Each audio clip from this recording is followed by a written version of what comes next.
Okay, let's jump right into this explainer and unpack what is honestly a pretty wild paradox. Today, we're taking a close look at the absolute most dominant company on the internet to figure out how they've managed to build this massive, mind-boggling fortune by, well, giving everything away to us for free. It's really the business model that defines our entire modern digital age, and to truly understand it, we need to peel back some fascinating layers. Right off the bat, to put the sheer scale of this into perspective, we're talking about more than 8.5 billion searches on Google every single day. I mean, that is literally like every single person on Earth looking something up at least once a day. And because of that unparalleled reach, Google has hit a staggering market cap of over $2 trillion. 2 trillion, which is absolutely incredible when you pause and think about what your actual everyday experience with them looks like. So, that brings us to the crucial question, this central paradox. If you don't pay a dime to use Google Search, if you're watching YouTube for free, if your Gmail is free, and if you're using Google Maps to get around every day without ever swiping a credit card, how exactly are they generating this unimaginable amount of wealth? Well, here is our roadmap for today's explainer to answer just that. We'll cover 1, the paradox of free; 2, building the empire; 3, breaking down the billions; 4, the hidden currency; and finally, 5, threats to the empire. Starting with section 1, the paradox of free, from college project to internet giant. Let's see how this empire was actually built, long before it became a $2 trillion behemoth. It all started back in 1998 just as a college project by Larry Page and Sergey Brin. And a quick fun fact for you. The name Google was actually inspired by the math term Google, which is a 1 followed by 100 zeros. It was a nod to their mission of organizing an endless amount of information. Things moved incredibly fast. By 2000, they took a major leap by introducing AdWords, which allowed businesses to pay for visibility. Then came an absolute explosion of products: Gmail in 2004, Maps in 2005, that brilliant acquisition of a little video platform called YouTube in 2006.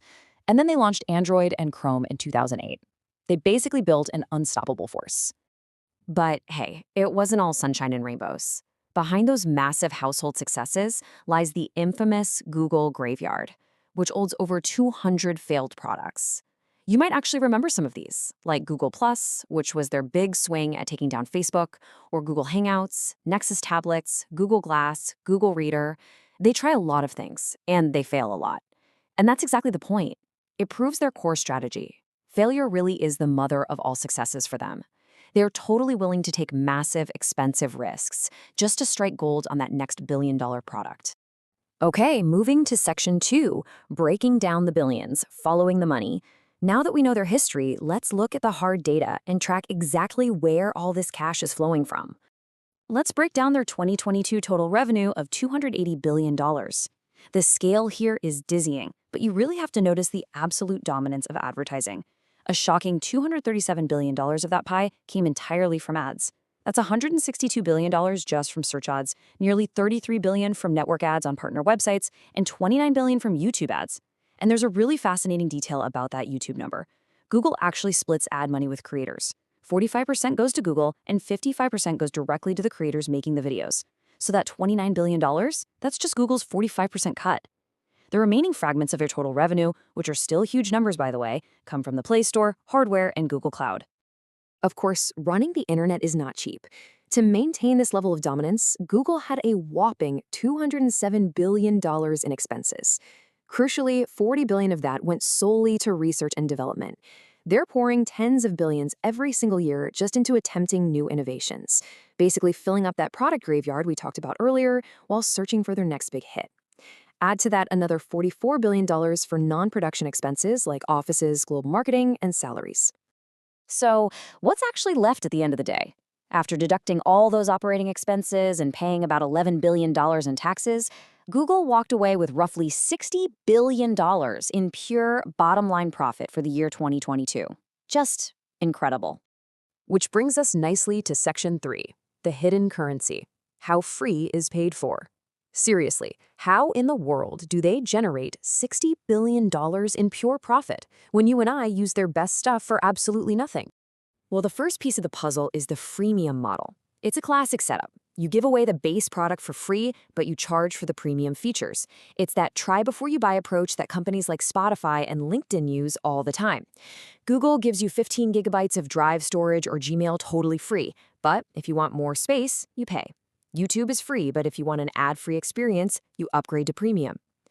But here is the massive catch. Amazingly, 95% of users never ever pay for these premium upgrades. So, since 95% of us aren't opening our wallets, there has to be another way they're making this money, right? Well, the real currency here is your data. Every single search you make, every late night video you watch on YouTube, every restaurant you navigate to on Maps, and every email you interact with is anonymously collected. This absolute mountain of data is exactly what fuels their immensely powerful, highly targeted advertising engine. Working behind the scenes, Google creates a very specific user profile for you based on your age, your location, and your interests.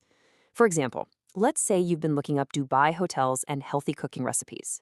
On the flip side, advertisers are plugging in their exact target parameters.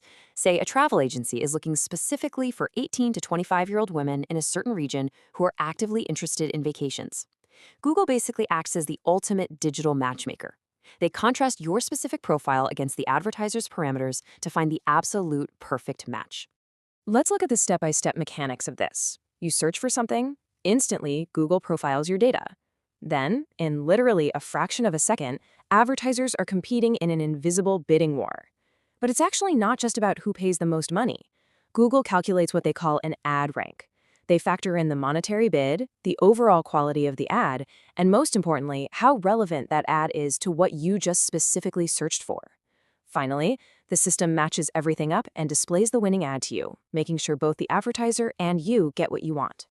Now, it's really important to note that Google definitely isn't alone in this massive data-driven economy.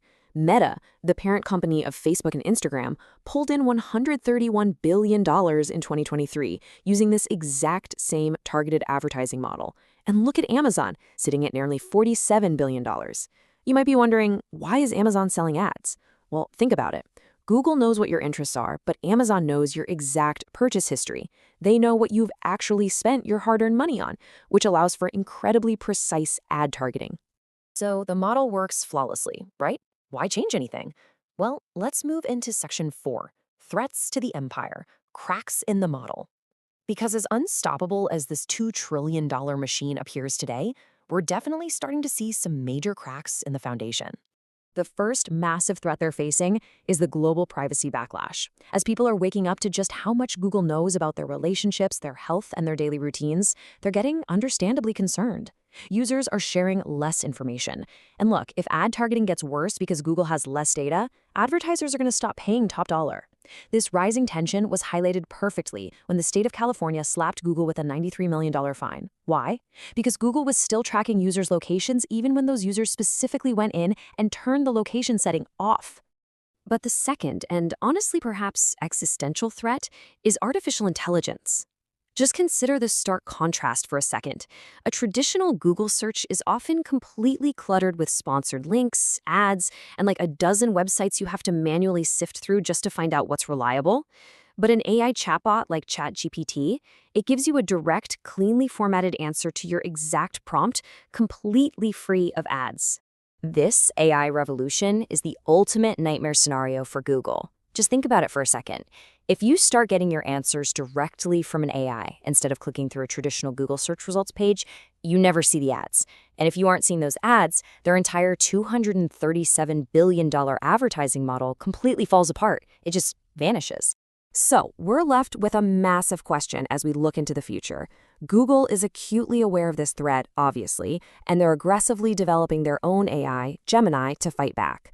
But as this competition really heats up, which by the way is fantastic for us consumers who get way better products out of it, the ultimate question is whether Google can actually adopt quickly enough. Will they seamlessly transition this incredible ad machine into the AI era? Or are their days of absolute internet dominance finally numbered? Let me know what you think, and thanks so much for exploring this fascinating business model with me.